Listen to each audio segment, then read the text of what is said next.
제가 대형교회 부목사로 일할 때였습니다. 아침이면 교회 사무실로 몰려오는 일단의 무리들이 있었습니다. 그분들은 교회 사무국에서 나눠주는 사발면을 얻기 위해서 오시는 분들이셨습니다.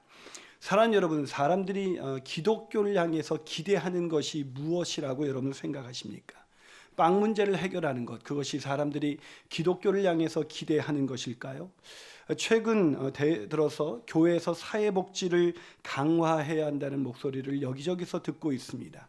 실제로 대형 교회들이 사회복지재단을 설립해서 장애인 복지관이나 노인 복지관 이런 것들을 위탁해 운영하고 있습니다. 그분들의 말을 들어보면 기독교가 세상에서 영향력을 잃어버린 그런 결정적인 이유가 사회복지와 구제를 실천하지 않았기 때문이라고 생각하게 됩니다. 과연 그럴까요? 2010년 1월 15일에 기독교 윤리실천운동본부에서 2009년 한국교회의 사회적 섬김 보고서를 출간했습니다. 한국교회는 얼마나 한국 사회를 섬기고 있는 것일까? 거기에 보면 개화 초기로부터 한국 사회 복지의 뿌리 역할을 해온 기독교가 사회복지법인 숫자에서 불교 104개소, 천주교 58개소에 비해서 상당히 높은 무려 194개소를 운영하고 있는 것으로 나타났으며, 실제로 지역 사회복지기관 운영에 있어서도 높은 실적을 나타내고 있다고 합니다. 이 사회복지와 구제, 그것은 교회가 본래부터 힘써온 일 중에 하나입니다. 저희 교회도 그것을 힘썼기 때문에 여러분이 아시는 것처럼 우리가 창립 기념 예배 때에도 우리가 일단의 무위탁 노인분들을 위한 그런 무료 급식소를 만들기 위해서 섬긴 일들을 여러분이 기억하실 것입니다. 그러나 그럼에도 불구하고 이 구제나 사회봉사가 기독교의 본질적인 모습은 아니라는 것입니다. 기독교의 본질적인 모습, 그것은 무엇일까요? 오늘 말씀에 진정한 기독교의 본질적인 모습이 무엇인지 그 해답이 그려져 있습니다. 기독교가 무엇인지, 기독교가 세상에 무엇을 줄 수 있는지를 설명해 주는 아주 중요한 말씀이 오늘 본문입니다. 왜냐하면 사도행전 1장에서 2장까지는 교회와 기독교가 탄생한 과정이었다면 3장부터는 그 기독교가 어떻게 세상을 움직이고 변화시켜 나갔는지를 보여주는 말씀이기 때문입니다. 그러기에 진정한 기독교가 무엇인지를 알고 싶다면 오늘 본문에 전개되는 사도행전 3장의 말씀을 집중해서 볼 필요가 있습니다. 자, 그렇다면 성경이 말씀하고 있는 진정한 기독교, 그 진정한 기독교의 모습은 어떤 모습일까요? 첫 번째로 진정한 기독교는 세상을 위해 존재하는 것입니다. 진정한 기독교는 뭘 위해서 존재한다고요? 세상을 위해서 존재한다. 제가 늘 말씀드리지만 기독교는 세상을 위해 존재해야 합니다. 예수께서는 우리가 세상의 소금이고 세상의 빛이라고 말씀하셨지, 우리를 향해서 교회의 소금이고 교회의 빛이라고 말씀하신 적이 없습니다. 교회가 일을 하고 있는데 그것이 세상을 위한 것이 아니라 우리 자신을 위한 것이라면 그것은 기독교가 아니라는 말씀입니다. 자, 오늘 본문은 제9시, 오늘날 현대의 시간으로 따지면 오후 3시에 베드로와 요한이 성전에 올라가는 것을 시작으로 이야기가 기록되고 있습니다. 이 유대인들을 전도하기 위해서 그들이 잘 모이는 시간, 그 기도 시간에 베드로와 요한이 그 성전으로 올라간 것입니다. 근데 성전 미문을 막 통과하려는데 태어나면서부터 안진뱅이로 거린으로 살 수밖에 없었던 한 사람을 만납니다. 걷지 못해서 아무것도 할 수 없는 무기력한 안진뱅이, 그 안진뱅이를 누군가가 구걸할 수 있도록 성전 미문에 데려다 놓은 것입니다. 사랑하는 여러분, 이 성전 미문에 데려다 놓은 이유가 있어요. 이 성전 미문은 아름다운 문이라는 뜻인데, 이 미문은 성전 밖 이방인의 뜰에서 성전 안 첫 번째 여인의 뜰로 들어가는 출입구와 같은 역할을 하는 곳입니다. 그러기에 이 안진뱅이 거린을 그 미문에 데려다 놓은 것은 구걸하기에 가장 좋은 최적의 장소이기 때문이었습니다. 자, 이 사람이 얼마 정도를 구걸했을까요? 제가 보니까 사도행전 4장 22절에 그 해답이 나와 있습니다. 자, 그 사람이 나이가 40 정도 되었다라고 사도행전 4장 22절은 기록해주고 있습니다. 무슨 말입니까? 태어나면서부터 안증뱅이. 그래서 누군가가 성전 미문에 데려다 놓아서 구걸한 지 40여 년이 된 그런 무기력한 인생을 살아온 사람이라는 것입니다. 사실 이 모습은 태어나면서부터 죄와 허물로 인해 무기력하게 살아갈 수밖에 없는 우리의 모습을 상징해주고 있는 것입니다. 여러분, 다윗이 시편 51편 1절에서 이렇게 기록한 것을 기억하시나요? 내가 죄악 중에서 출생하였으며 어머니가 죄 중에서 나를 잉태하였나이다. 그렇습니다. 인간은 나면서부터 죄로 인해서 무기력한 인생을 살아갈 수밖에 없습니다. 죄와 유혹에 있어서 무기력하지 않은 사람은 아무도 없습니다. 가졌든 못 가졌든 배웠든 배우지 않았든 똑같이 무기력합니다. 하나님을 알지도 못하고 자신이 죄인인 것도 알지 못한 채 어떻게 살아야 할지, 어떻게 사는 것이 행복인지 알지 못한 채 그저 죄를 짓고 살아가는 인생, 유혹에 쉽게 넘어가는 인생, 그것이 바로 인간의 모습인 것입니다. 인간은 이 무기력함을 뭔가 벗어나기 위해서 노력을 합니다. 돈을 벌어서 차를 바꿔보기도 하고, 집을 넓혀보기도 하고, 여행과 오락에 빠져보기도 하고, 소설과 영화를 읽어보기도 하고, 술을 마시고 쾌락을 즐겨보기도 합니다. 하지만 일시적인 만족만 있을 뿐 죄와 유혹에서 무기력한 자신의 모습을 벗어나지 못한 채 그저 허무한 인생을 살아가고 있는 것입니다. 40여 년간 무기력하게 안진뱅이 거린처럼 무기력한 인생, 그것이 바로 우리의 모습인 것입니다. 그런 무기력한 거린에게 오늘 본문에 보니까 놀라운 인생의 반전이 일어납니다. 자, 이 무기력한 사람이 얼마나 놀라운 인생의 반전이 벌어졌는지 사도행전 3장 8절은 이렇게 기록하고 있습니다. 자, 한번 같이 읽어볼까요? 사도행전 3장 8절입니다. 시작. 뛰어 서서 걸으며 그들과 함께 성전으로 들어가면서 걷기도 하고 뛰기도 하며 하나님을 찬송하니. 뛰어 서서 걸으며 그들과 함께 성전으로 들어가서 하나님을 찬양하는 놀라운 인생으로 바뀌었다. 이것이 바로 기독교입니다. 기독교는 일시적 만족으로 인해서 다시 허무와 절망에 빠지는 그런 사람들을 완전히 변화시키는 것, 그것이 진정한 기독교인 것입니다. 사랑 여러분, 무기력한 거린, 그저 안진뱅이로 성전 미문에서 그저 구걸할 수밖에 없었던 이 사람이 뛰며 서서 걸으면서 하나님을 찬양하는 그런 놀라운 인생으로 살아가게 된 것, 이것이 진정한 기독교의 비밀입니다. 사랑 여러분, 이것이 어떻게 가능할 수가 있었습니까? 어떻게 이렇게 무기력한 인생이 뛰며 걷는 그런 인생으로 변화될 수가 있었을까요?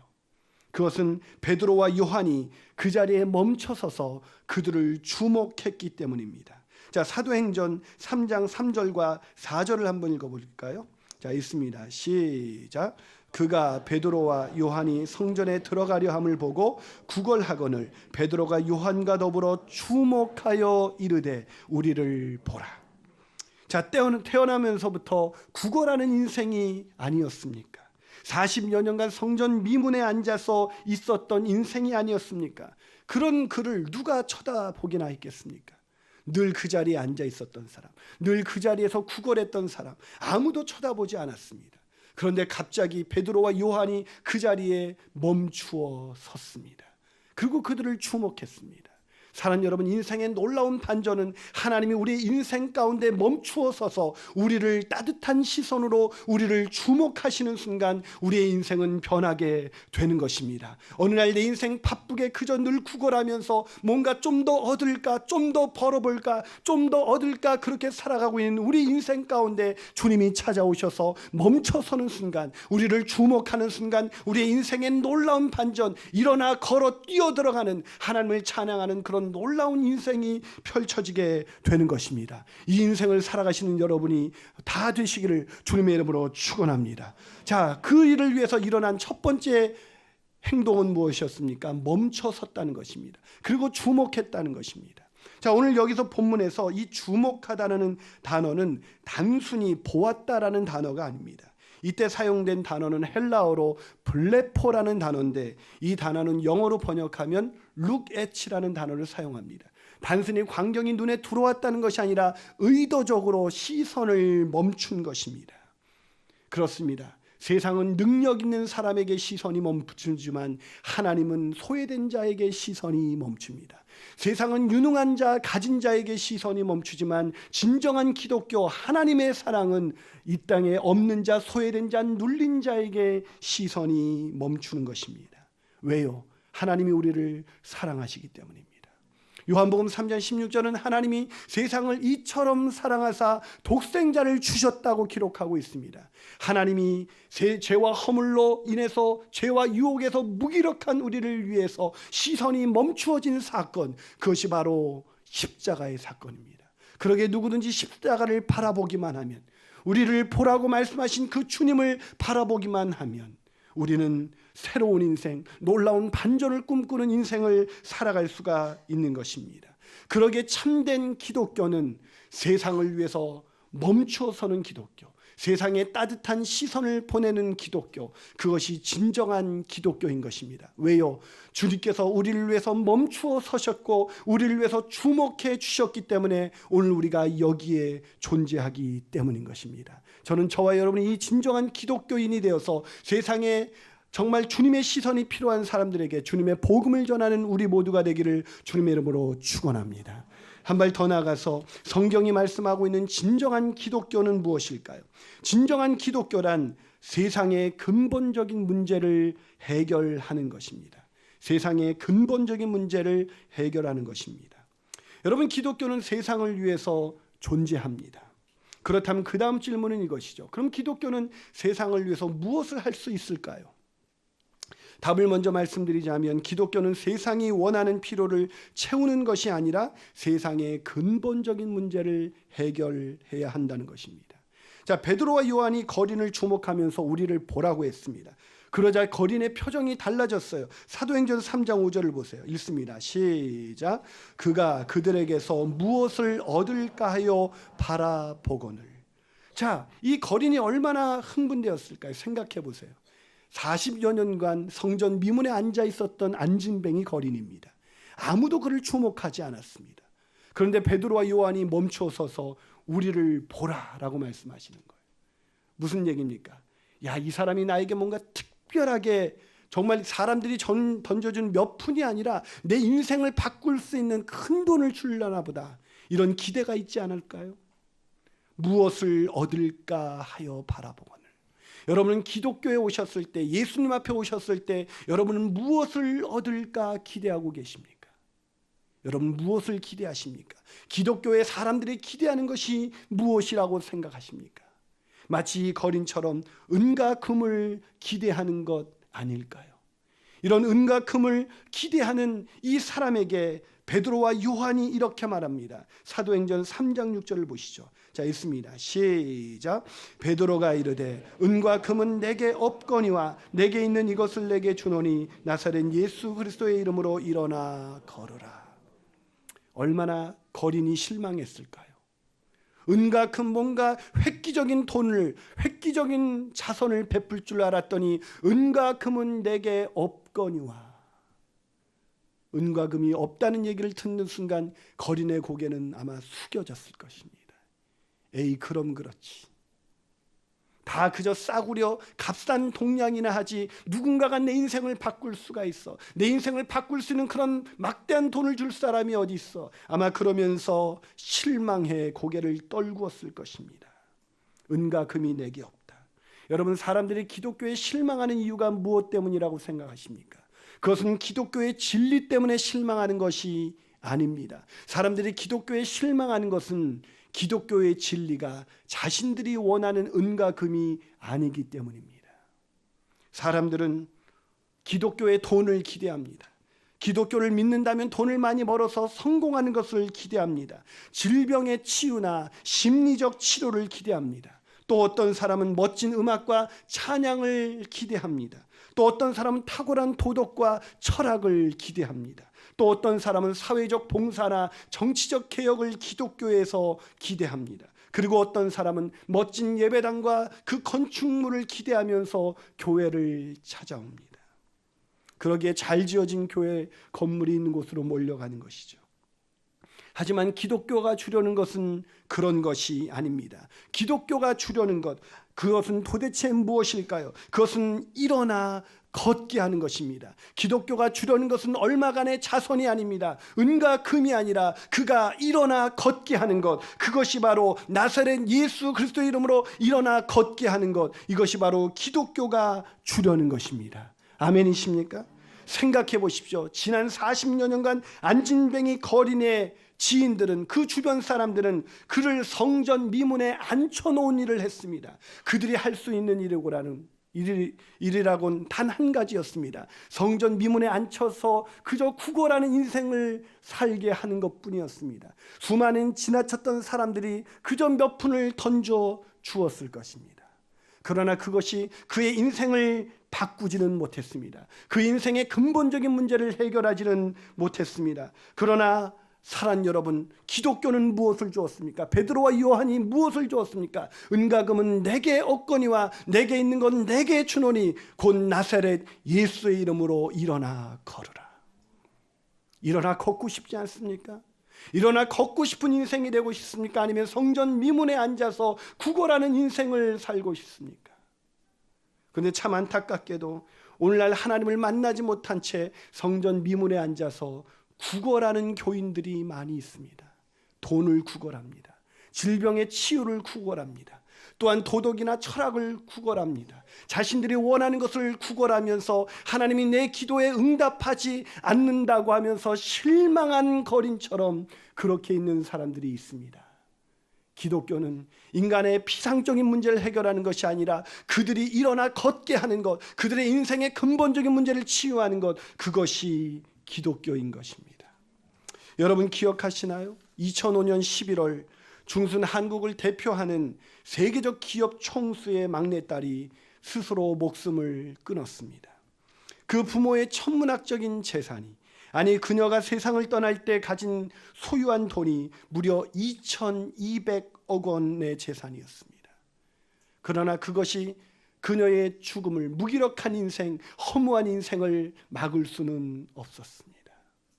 사랑 여러분, 기독교는 성전 미문에 앉아있는 거린에게 몇 푼 금과 음을 내어주는 종교가 아니라 그들에게 일어나 걷게 하는 참된 생명을 주는 것, 그것이 바로 기독교인 것입니다.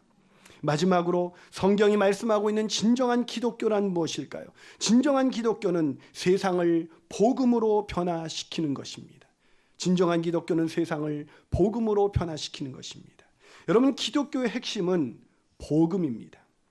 우리가 십자가에 못 박은 예수를 하나님이 주와 그리스도가 되게 하셨다. 그러므로 누구든지 회개하고 예수를 주와 그리스도로 믿기만 하면 일어나 걸을 수가 있다. 인생의 근본적인 문제가 해결된다. 가진 것이 없어도, 병이 들었어도, 내 문제가 해결되지 않았어도 내가 일어나 걸을 수 있는 놀라운 인생을 살 수가 있게 된다. 이것이 바로 진정한 기독교인 것입니다. 그것이 바로 복음입니다. 누구도 들을 수 없는 복음, 정말 안진뱅이 거린이 정말로 듣고 싶었던 복음은 무엇이었을까요? 그것은 얼마간의 돈이 아니라 그를 일어나 걷게 하는 것이 아니었을까요? 사랑 여러분, 40년간 안진뱅이 그 거린에게 오늘 다시 한번 베드로와 요한이 무슨 메시지를 주었습니까? 사도행전 3장 6절을 다시 한번 읽어보겠습니다. 자, 있습니다. 시작. 베드로가 이르되 은과 금은 내게 없거니와 내게 있는 이것을 내게 주노니 나사렛 예수 그리스도의 이름으로 일어나 걸으라.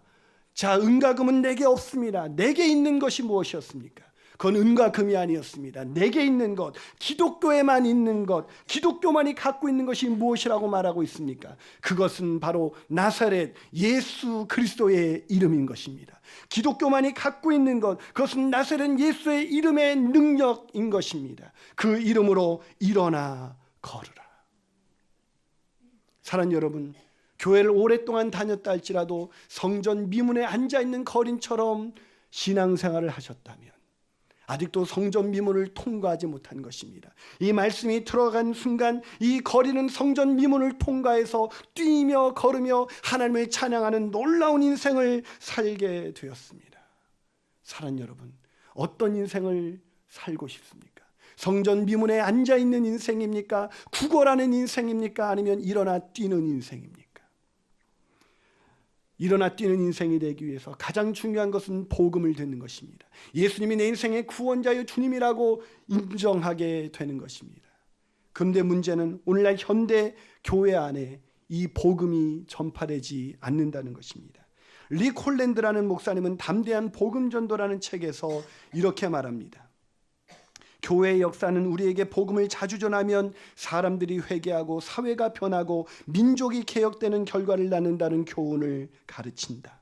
예수님이 구원자여 주님이시라는 복음에는 하나님의 강력한 능력이 깃들어져 있다. 그와 반대로 충실한 복음 증거를 외면한 설교는 교회를 죽어가게 만들고 사회를 부패하게 만든다.